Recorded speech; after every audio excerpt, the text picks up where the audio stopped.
दिल्ली में अरविंद केजरीवाल ने भी वही गलती कर दी जो 1 साल पहले राजस्थान में अशोक गहलोत ने की थी और बीजेपी ने मौके का फायदा उठाकर कांग्रेस को सत्ता से बाहर कर दिया।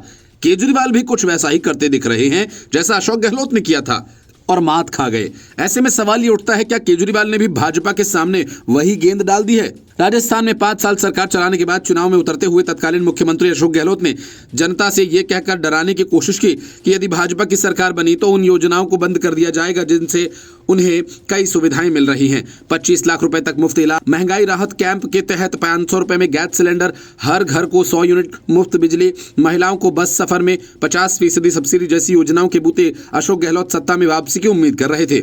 इस बीच उन्होंने एक ऐसी यॉर्कर फेंकी जिसे भाजपा ने फुल टॉस बनाकर बड़ा शॉट लगा दिया। गहलोत ने कहा कि पीएम मोदी इस बात की गारंटी दें कि यदि भाजपा की सरकार बनी तो कांग्रेस के सरकार की योजनाओं को बंद नहीं किया जाएगा। प्रधानमंत्री ने गहलोत की ओर से दिए गए मौके को भुनाने में देर नहीं की। उन्होंने राजस्थान के चित्तौड़गढ़ में एक रैली के दौरान मंच से ऐलान कर दिया कि भाजपा की सरकार बनी तो गहलोत की अच्छी योजनाओं को बंद नहीं किया जाएगा बल्कि और भी सुविधाएं दी जाएंगी। इसके बाद भाजपा कार्यकर्ताओं ने जमीन पर जनता के बीच जाकर इस बात का खूब प्रचार भी किया।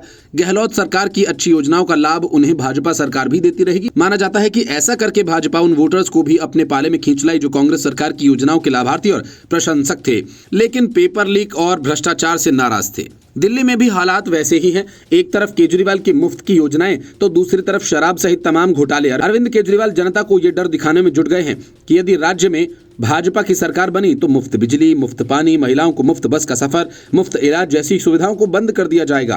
पूर्व मुख्यमंत्री अरविंद केजरीवाल ने जनसंपर्क अभियान की शुरुआत करते हुए जनता के नाम जो लेटर लिखा उसमें इसी बात को सबसे प्रमुखता से उठाया गया। माना जाता है कि दिल्ली में केजरीवाल सरकार की सफलता के पीछे उसकी मुफ्त वाली कुछ फ्लैगशिप योजनाएं हैं।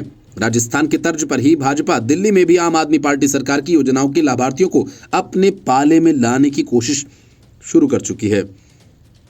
केजरीवाल की ओर से मुद्दा उठाए जाने के तुरंत बाद भाजपा ने यह ऐलान कर दिया कि यदि राजधानी में उसकी सरकार बनी तो उन रेवड़ियों का स्वाद तो मिलता ही रहेगा जो आम आदमी पार्टी सरकार दे रही थी, लेकिन साथ में उन्हें और अधिक सुविधाएं भी दी जाएंगी। यही वजह है कि महिलाओं को 1000 रुपए हर महीना देने की योजना केजरीवाल लागू करवा पाते। उसके पहले ही बीजेपी ने महिलाओं को 2000 रुपए हर महीना देने का वादा भी कर दिया। विधानसभा में नेता विपक्ष विजेंद्र गुप्ता ने केजरीवाल के भाषण के कुछ घंटों के बाद ही कहा, मैं दिल्ली की जनता को बताना चाहता हूं कि भाजपा की सरकार आने वाली है और हम मौजूदा किसी भी योजना को बंद नहीं करेंगे, चाहे बिजली, पानी, डीटीसी, बस का ही मामला क्यों ना हो। सभी सुविधाएं मिलती रहेंगी और मोदी जी के नेतृत्व में भाजपा सरकार की ओर से सभी सुविधाएं दी जा रही हैं। माना जा रहा है कि दिल्ली में अगले कुछ महीनों में रेवड़ी की बरसात होने वाली है। एक तरफ जहां आम आदमी पार्टी की केजरीवाल की रेवड़ियों को जारी रखने का भरोसा देगी, तो इस बार भाजपा और कांग्रेस की ओर से भी कई बड़े वादे किए जाएंगे। दोनों ही दलों की ओर से मुफ्त बिजली, पानी, इलाज के अलावा कई लोक लुभावन वादे भी किए जाएंगे।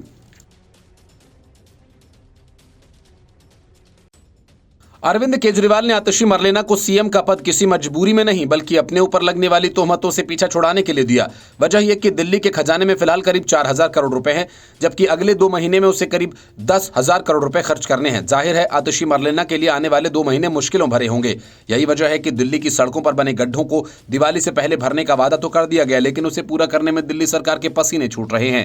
इसी वजह से आम आदमी पार्टी ने अब ये कहना शुरू कर दिया कि एलजी बजट नहीं दे रहे, इसी वजह से काम नहीं हो पा रहा। दिल्ली में अगले 3 से 4 महीनों में विधानसभा चुनाव होने वाले हैं और पिछले कुछ सालों में दिल्ली की सरकार आमदनी अठन्नी और खर्चा रुपया के सिद्धांत पर चल रही है। अगर हम दिल्ली सरकार की फाइनेंशियल समरी पर नजर डालें तो वित्त वर्ष 2017-18 से लेकर 2024-25 के बीच अनुमानित बजट में घाटा बढ़ाकर लगातार बढ़ोतरी की जा रही है। अगर हम ये पिछले 7 सालों पर नजर डालें तो दिल्ली सरकार की आय लगातार उसके व्यय से अधिक रही है। 2017-18 में दिल्ली सरकार 4913 करोड़ 25 लाख रुपए के घाटे में थी और 2022-23 में ये बढ़कर 14,456 करोड़ 91 लाख रुपए तक पहुंच गया। वहीं 2023-24 के लिए 6,462 करोड़ 39 लाख रुपए का अनुमान जताया जा रहा है। हालांकि सरप्लस के लिए 2024-25 के लिए जो पूर्वानुमान जताया गया वो दिल्ली सरकार के सामने एक चुनौती पेश करेगा। हालांकि प्रारंभिक बजट अनुमान में 3,231 करोड़ 19 लाख रुपए का सरप्लस दिखाया गया है, लेकिन चुनावी साल में अतिरिक्त मांग के कारण सरकार को 1,495 करोड़ 48 लाख रुपए का घाटा हो सकता है। दिल्ली सरकार के कई विभागों ने अतिरिक्त संसाधनों की आवश्यकताओं पर जोर दिया। इससे बजट पर और दबाव बढ़ेगा। वित्तीय वर्ष 2024-25 के बजट के अनुमान के अनुसार दिल्ली सरकार की वित्तीय स्थिति बढ़ती राजकोषीय मांगों के बीच सतर्कता बरतने का सुझाव दे रही है। दिल्ली विधानसभा ने 61,000 करोड़ रुपए के अनुमानित बजट को मंजूरी दी है। ये धनराशि मुख्य रूप से सरकार चलाने, ऑपरेशनल कास्ट, बुनियादी ढांचे को बनाए रखने और कल्याणकारी योजनाओं को सब्सिडी देने के लिए आवंटित की गई है। दूसरे, राष्ट्रीय न्यायिक वेतन आयोग की सिफारिश के अनुसार पेंशन और भत्तों के वित्त पोषण के लिए कानून विभाग को 141 करोड़ रुपए का अतिरिक्त आवश्यकता है। वहीं बिजली विभाग ने डिस्कॉम के माध्यम से उपभोक्ता सब्सिडी के लिए 512 करोड़ रुपए अतिरिक्त मांगे हैं। इस बीच परिवहन विभाग ने भी इलेक्ट्रिक बसेस की क्षमता बढ़ाने के लिए 941 करोड़ रुपए अधिक मांगे हैं। अगर हम विभागों की अतिरिक्त मांगों पर नजर डालें तो इसमें सिंचाई और बाढ़ नियंत्रण विभाग ने बहाली कार्यों के लिए 447 करोड़ रुपए की मांग की है, तो दिल्ली मेट्रो रेल कॉर्पोरेशन के लिए 3,271 करोड़ रुपए की अतिरिक्त जरूरत है। कोरोना महामारी से घाटे और जापान इंटरनेशनल के लोन के कारण मेट्रो के अतिरिक्त धनराशि की आवश्यकता है। वहीं स्वास्थ्य एवं परिवार कल्याण विभाग के अंतर्गत university college of medical science के अधिग्रहण के लिए भी 250 करोड़ रुपए की आवश्यकता है। अगर हम अतिरिक्त मांगों की धनराशि पर नजर डालें तो ये करीब 7,362 करोड़ रुपए बैठती है। दिल्ली सरकार को वेतन, मजदूरी और ब्याज भुगतान पर 2,240 करोड़ रुपए महीने का खर्च आता है, जबकि उसकी नकदी भंडार 4,471 करोड़ का है। ऐसे में अगर हम इन आंकड़ों पर नजर डालें तो आने वाले 2 महीनों में ही दिल्ली सरकार को मुसीबतों का सामना करना पड़ेगा। Bureau report, news of India. Haryana में करारी हार के बाद अब कांग्रेस में भूचाल आ गया। चुनावी नतीजों के बाद भूपेंद्र हुड्डा से लेकर राहुल गांधी तक को खरी खोटी सुनाने के बाद पार्टी के सीनियर नेता कैप्टन अजय यादव ने कांग्रेस से इस्तीफा दे दिया। लेकिन कैप्टन अजय यादव का इस्तीफा आखिरी नहीं पहला है। माना जा रहा है कि कांग्रेस के कई बड़े नेता पार्टी से किनारा करेंगे, क्योंकि चुनावी नतीजों के बाद जिस तरह से हुड्डा ने अपने समर्थक विधायकों के साथ दिल्ली में शक्ति प्रदर्शन किया, उसके बाद से साफ है कि हुड्डा को किनारे लगाना कांग्रेस आलाकमान के बस के बाहर है, क्योंकि चुनाव में जीते 37 में से 31 विधायक पूरी तरह से भूपेंद्र हुड्डा के साथ एकजुट हैं। ऐसे में विधायक दल के नेता से लेकर पार्टी अध्यक्ष तक का फैसला हुड्डा की ही चलाने वाला है। कैप्टन अजय यादव के इस्तीफे से बिहार में कांग्रेस का आरजेडी से रिश्ता बिगड़ सकता है, क्योंकि कैप्टन अजय यादव लालू प्रसाद के समधी हैं। इस्तीफे का ऐलान करते हुए अजय यादव ने लिखा कि कांग्रेस के ओबीसी विभाग के अध्यक्ष पद और प्राथमिक सदस्यता दोनों से इस्तीफा दे दिया है। अजय यादव ने अपना इस्तीफा मल्लिकार्जुन खड़गे को भेजा। अपने इस पोस्ट में उन्होंने मल्लिकार्जुन खड़गे और राहुल गांधी को टैग किया। उन्होंने कहा कि इस्तीफा देने का ये निर्णय वास्तव में कठिन था, क्योंकि मेरे परिवार का 70 वर्षों से जुड़ाव था। मेरे पिता स्वर्गीय राव अभय सिंह 1952 में विधायक बने। उसके बाद मैंने पारिवारिक परंपरा को जारी रखा, लेकिन सोनिया गांधी के कांग्रेस अध्यक्ष पद से हटने के बाद मेरे साथ खराब व्यवहार होने से पार्टी हाईकमान से मोह भंग हो गया। इसके पहले उन्होंने 15 अक्टूबर को कांग्रेस के प्रभारी रहे दीपक बाबरिया को निशाने पर लिया था। कैप्टन ने कहा कि अब पछताए होत क्या जब चिड़िया चुग गई खेत। यह कहावत हरियाणा प्रदेश कांग्रेस कमेटी के प्रभारी दीपक बाबरिया पर सटीक बैठती है, क्योंकि उनके द्वारा अब इस्तीफे की पेशकश की गई है जब हरियाणा में कांग्रेस पार्टी की हार हो चुकी है। यदि दीपक बाबरिया की तबीयत खराब थी तो चुनाव के समय ही इस्तीफा दे देना था, ताकि हरियाणा की जिम्मेदारी किसी और को मिलती। चुनाव के समय में जब प्रभारी की सबसे ज्यादा जरूरत होती है, उसी समय तो वे अस्पताल में भर्ती हो गए, लेकिन अब इस्तीफा देने से परे हैं। अजय यादव के बेटे और लालू यादव के दामाद चिरंजीव राव को इस बार के विधानसभा चुनाव में रेवाड़ी सीट से हार का सामना करना पड़ा है।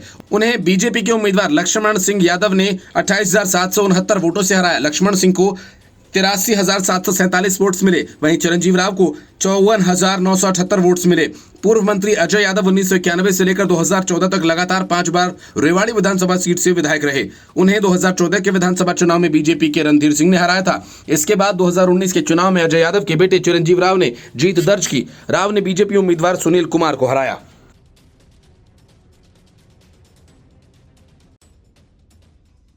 उमर अब्दुल्ला ने जम्मू कश्मीर के सीएम पद की शपथ ले ली। उनके साथ बीजेपी के रविंद्र रैना को हराने वाले सुरिंदर कुमार चौधरी ने उप मुख्यमंत्री पद की शपथ ली। इस शपथ ग्रहण समारोह की सबसे खास बात यह थी कि इसमें अरविंद केजरीवाल को आमंत्रित नहीं किया गया था। हाल ही में डोडा आकर केजरीवाल ने अपने इकलौते विधायक का समर्थन नेशनल कॉन्फ्रेंस को दिया और बदले में अपने विधायक महराज मलिक के लिए मंत्री का पद भी मांग लिया। इतना ही नहीं, केजरीवाल ने उमर अब्दुल्ला को ये भी ऑफर दिया था कि अगर उन्हें सरकार चलाने में कोई दिक्कत आए तो वो फ्री में उनकी मदद करेंगे। एक सीनियर नेता को जूनियर का ऑफर नेशनल कॉन्फ्रेंस को जरूर चुभा होगा। माना जा रहा है कि यही वजह है कि उमर अब्दुल्ला ने केजरीवाल जैसे विवादास्पद और घोटाले में फंसे नेता को अपने से दूर रखने का फैसला किया। समारोह में राहुल गांधी, प्रियंका गांधी, समाजवादी पार्टी के अध्यक्ष अखिलेश यादव, सीपीआई नेता डी राजा समेत कई बड़े नेता शामिल हुए। कांग्रेस ने शपथ ग्रहण समारोह से पहले ही ये कह दिया था कि आज उसका कोई विधायक मंत्री पद की शपथ नहीं लेगा। पार्टी का कहना है कि वो सिर्फ बाहर से समर्थन देने पर विचार कर रही है। इसके बजाय नेशनल कॉन्फ्रेंस के विधायक ही मंत्री पद की शपथ लेंगे। कांग्रेस ने ऐलान किया कि वो जम्मू कश्मीर की नेशनल कॉन्फ्रेंस सरकार में शामिल नहीं होगी, बल्कि बाहर से सपोर्ट करेगी। असल में कांग्रेस सरकार में शामिल नहीं होकर अपने पापों का प्रायश्चित करना चाहती है, लेकिन कांग्रेस का यह प्रायश्चित भी लालच से भरा हुआ है। जम्मू कश्मीर के इतिहास में अब तक का सबसे घटिया प्रदर्शन करने और महज 6 सीटें जीतने वाली कांग्रेस चाहती है कि उसके बड़े नेताओं को मंत्री पद दिया जाए। सूत्रों का कहना है कि कांग्रेस डिप्टी सीएम पद के लिए भी दबाव बना रही थी, लेकिन उमर अब्दुल्ला कांग्रेस को एक से ज्यादा मंत्री देने को तैयार नहीं है। कांग्रेस का यह त्याग या प्रायश्चित इसी बात के लिए है। कांग्रेस के इस फैसले पर शेख बशीर ने प्रतिक्रिया देते हुए कहा कि ये कांग्रेस का फैसला है तो कांग्रेस ही बताएगी कि ऐसा क्यों है। गठबंधन में हमने काफी अच्छी लड़ाई लड़ी और अब ये उनका फैसला है कि बाहर रहना है या अंदर। वहीं उमर अब्दुल्ला के शपथ लेने पर शेख बशीर ने कहा कि उमर अब्दुल्ला जी ने कहा है कि हम सबको साथ लेकर चलेंगे। शपथ ग्रहण समारोह से पहले उमर अब्दुल्ला ने कहा कि मैं 6 साल का कार्यकाल पूरा करने वाला आखिरी मुख्यमंत्री था। अब मैं केंद्र शासित प्रदेश जम्मू कश्मीर का पहला मुख्यमंत्री बनूंगा। 6 साल तक सेवा की, मैं इससे काफी खुश हूँ। मुझे उम्मीद है केंद्र शासित प्रदेश का दर्जा अस्थायी है। हम लोगों की समस्याओं को हल करने के लिए भारत सरकार के साथ मिलकर काम करने के लिए तत्पर हैं और ऐसा करने का सबसे अच्छा तरीका जम्मू कश्मीर को राज्य का दर्जा बहाल करके शुरू करना होगा। जम्मू कश्मीर की उमर सरकार में कांग्रेस शामिल होने की बजाय बाहर से समर्थन करेगी, यानी उमर अब्दुल्ला सरकार में कांग्रेस से कोई मंत्री नहीं होगा। लेकिन कांग्रेस के प्रभारी भरत सिंह सोलंकी ने बताया है कि नेशनल कॉन्फ्रेंस के साथ बातचीत चल रही है और इस बातचीत के बाद ही आगे की स्थिति स्पष्ट होगी।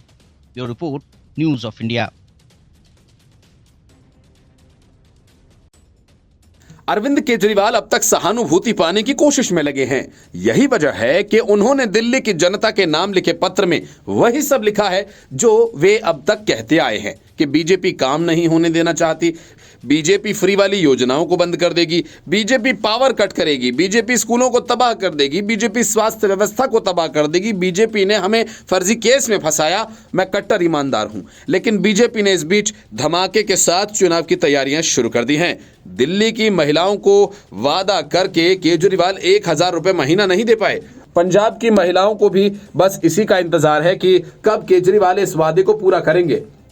लेकिन बीजेपी ने सीधे सीधे ऐलान कर दिया कि वो दिल्ली की हर महिला को हरियाणा, महाराष्ट्र, मध्य प्रदेश की तरह 2000 रुपए महीना देगी, मतलब केजरीवाल से जस्ट डबल। इसके साथ ही बीजेपी ने यह भी कह डाला कि पहले से जारी मुफ्त की कई योजनाओं को बंद नहीं किया जाएगा। इसके साथ ही दिल्ली के चुनावी बिसात पर बीजेपी ने अपना पहला दांव चल दिया।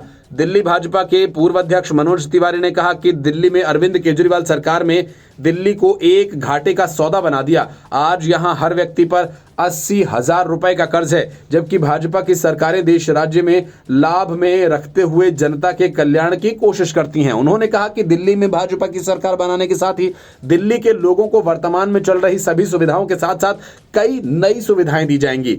इनमें राजधानी के हर परिवार को प्रतिमाह 300 यूनिट मुफ्त बिजली की योजना भी शामिल होगी। मनोज तिवारी के प्रदेश अध्यक्ष रहते हुए दिल्ली भाजपा ने पिछले चुनाव के दौरान भी लोगों को 300 यूनिट मुफ्त बिजली और महिलाओं के लिए स्कूटी के साथ साथ हर महीने 10 किलो मुफ्त राशन देने की घोषणा की थी। इन बड़े वादों के बाद भी बीजेपी अरविंद केजरीवाल को रोकने में नाकाम रही थी। इस बार जनता भाजपा के वादों पर क्यों भरोसा करेगी? मनोज तिवारी ने कहा कि पिछली बार उनका घोषणा पत्र चुनाव से केवल 2 ही दिन पहले लाया जा सका था। संभवतः वे अपनी बात जनता तक अच्छी तरीके से नहीं पहुंचा पाए थे, लेकिन इस बार उन गलतियों से भाजपा सबक लेगी और सही समय पर चुनावी संकल्प पत्र में सभी बातों को शामिल करते हुए जनता तक पहुंचाया जाएगा। भाजपा को उम्मीद है कि इस बार वो दिल्ली में अपनी सरकार बनाने में कामयाब रहेगी। असल में एमसीडी चुनाव में आम आदमी पार्टी के पसीने छुड़ा देने वाले बीजेपी ने एक बार फिर दिल्ली के जिम्मेदारी को सौंपा है। ओडिशा में नवीन पटनायक की 24 साल पुरानी सरकार को ध्वस्त करने वाले वैजयंत पांडा ने एमसीडी चुनाव में बीजेपी को काफी फायदा दिलाया था और यह माना जा रहा है कि बीजेपी 50 सीटों के आसपास सिमट जाएगी, लेकिन पांडा की रणनीतियों की वजह से बीजेपी का आंकड़ा 100 को पार कर गया। मनोज तिवारी ने पांडा की राजनीति के हिसाब से ही मोर्चा खोला। वो भी ठीक उसी दिन जब केजरीवाल पत्र लिखकर अपना दुखड़ा सुनाने की कोशिश कर रहे थे। मतलब साफ है कि बीजेपी केजरीवाल के मुफ्त के हथियार से केजरीवाल की सत्ता को उखाड़ फेंकने की तैयारी में है। बीजेपी की इस घोषणा के बाद आम आदमी पार्टी में खलबली मच गई और पार्टी को जरूरत नए सिरे से अपनी रणनीतियां तय करने की है।